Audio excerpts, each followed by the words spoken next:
Qur'anın ölüyə faydası varmı?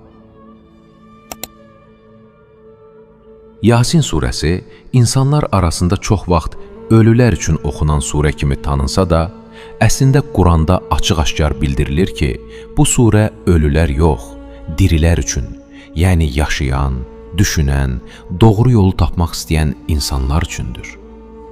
Ey Rəbbimiz, daşla vurulmuş məlun şeytanın vəsvəsəsindən qaçıb sənə sığınırıq. Uca Allah, Yasin surəsinin 69-70-ci ayələrində belə buyurur. Biz Muhammədə şeir öyrətmədik, bu ona yaraşmazdı. Bu Quran ancaq öyüd nəsihət və açıq-aşkar bir kitabdır. Diri olanları qorxutmaq və kafirlər barəsindəki sözün gerçəkləşməsi üçün nazil edilmişdir. 1. Qur'an şeir və ya mərasim kitabı deyil.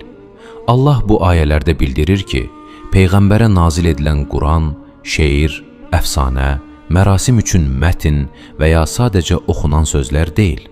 Bu kitab həqiqəti bildirən, insanı dəyişdirən, onu haqqa yönəldən ilahi kəlamdır. 2. Qur'an diri olanları, yəni yaşayanları oyatmaq üçündür. Bu isə yalnız yaşayan insana təsir edir, ölüyə yox. 3.